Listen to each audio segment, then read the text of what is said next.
Hello everyone! Once again, it's Philip of Motour.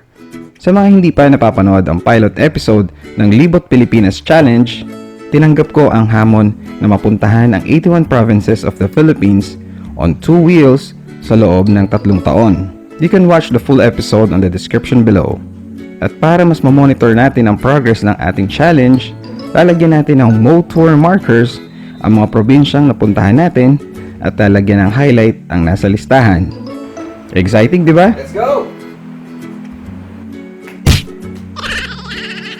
Last time, bilang Buena Mano Ride ng nasabing challenge, bumisita tayo sa probinsya ng Quezon, particularly sa Atimonan. Ngayon, ang susunod na destination natin ay ang province ng Batangas at Cavite at pupuntahan natin ang sikat na Taal Basilica, ang pinakamalaking simbahan sa buong Asia at isa sa pinakaluma na nakatayo hanggang ngayon. Magbe-breakfast muna tayo sa Sinangag Express sa Tagaytay bago dumiretso sa Taal, kung saan din tayo magla-lunch. For the past few days ay sunod-sunod ang pag-ulan, kaya't nung umaraw ay hanggang tenga ang ngiti ko. Nanliit ang scooter ko nang tumabi sa mga kasama kong naka-big bike.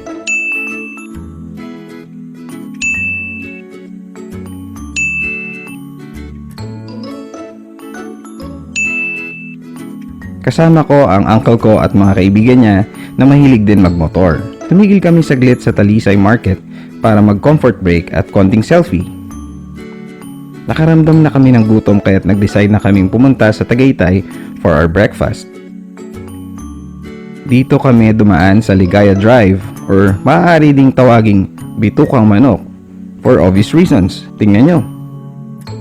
Bubulagain ka sa dami ng twisties at sharp inclined curves. Nakadagdag ang tarik ng mga liko sa challenge.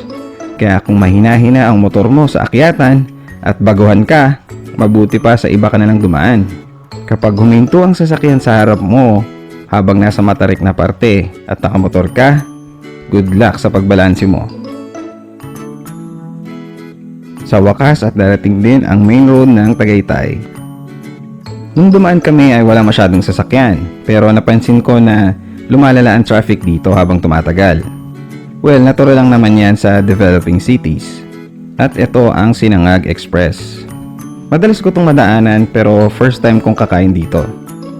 Kilala sila sa mga silog meals. Okay naman ang food nila, masarap din. Napansin ko lang na mabilis malito ang mga staff, lalo na sa order. Masyado yatang distracted sa gandang lalaki namin.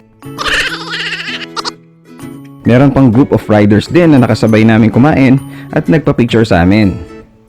Well, actually sa motor namin. Nanggigil ang mga naka-big bikes at saglit lang ay iniwan na kaming naka-scooter.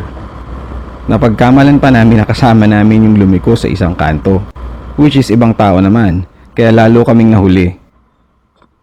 Nabitin sa kape ang mga kasama ko kaya nag-Starbucks muna kami sa Twin Lakes. Dito yung restaurants mo. Ha, dito ano? Sarap.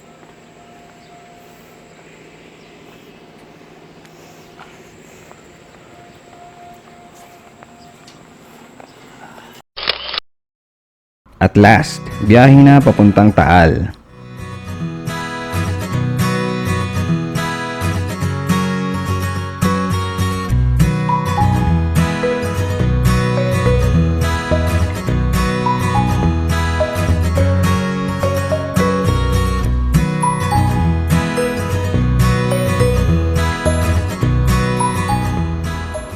Yung nasa kaliwa ko ay ang Fantasy World.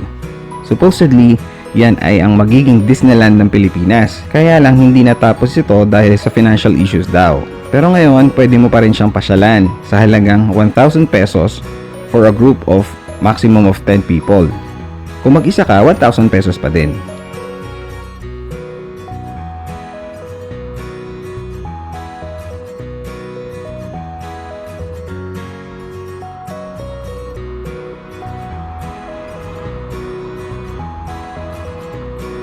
At ito na ang simbahan.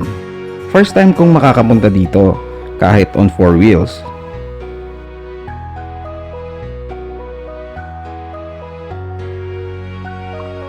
Pagdating namin ay dinumog agad kami ng mga naglalako ng pasalubong. So we're here at Taal Church. I think this is one of the, if not the oldest church in Batangas, or even in the Philippines. Hindi, I don't think it's the Philippines. Here it is.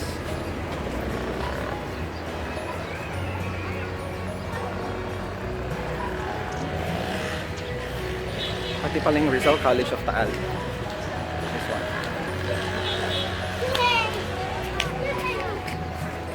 Yung recent na earthquake daw na damage to, may gumuhong part dito. Hindi ko lang alam kung saan dito. So, let's find out kung saan. Sana hindi tayo matamaan. Kita nyo sobrang luma na ang itsura niya.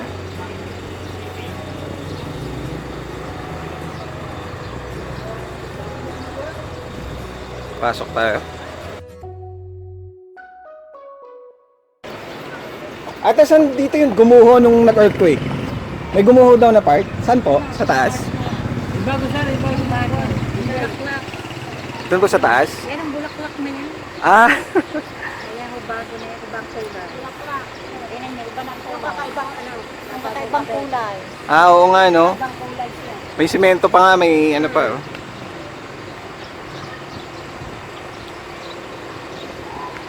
Yan. Yan. Di naman kayo natatakot na baka mabagsakan kayo. May kasal nga ho dito. May kasal nung bumagsak?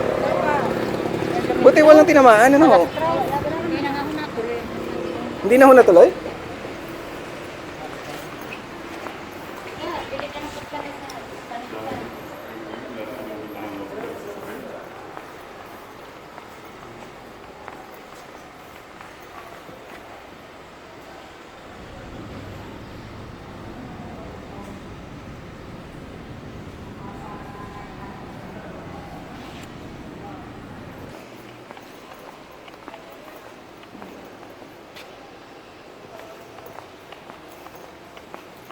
Takot.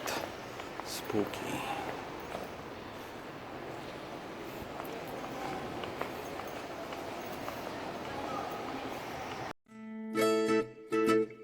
Sa paligid ng simbahan ay madami ding mga makakain tulad ng fried squid na according sa mga kasama ko ay ubod ng sarap.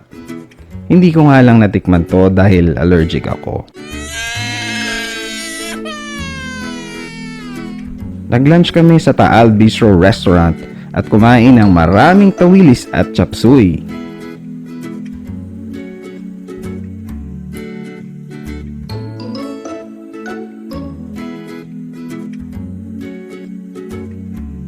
Pauwi ay sa Cuenca kami dumaan.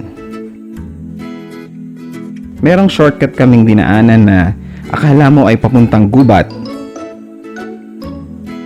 Makipot, madilim, puro puno at napapalibutan ng matataas na lupa.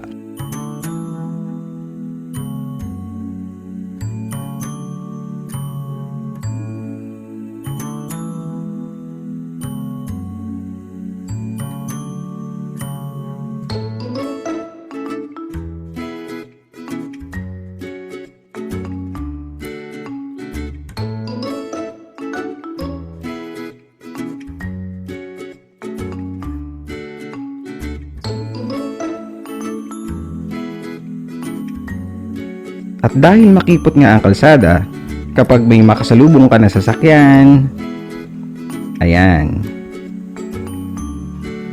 Na-traffic lang kami sa Lipa pero pagkalampas doon ay dire-diretso na. Ito yung mga panahon na may konting pagod pero lamang ang saya. Masarap talagang mamasyal. Lalo na kung pati ang journey papunta sa destination mo ay may added thrill.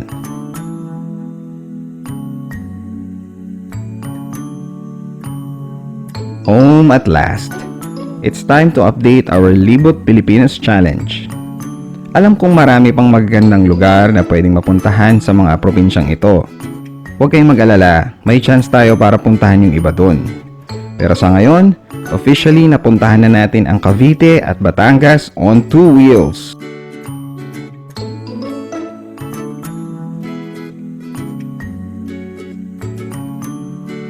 Don't forget to subscribe at i-click ang bell icon para lagi kayong makasama sa mga susunod na biyahe. Thank you for watching.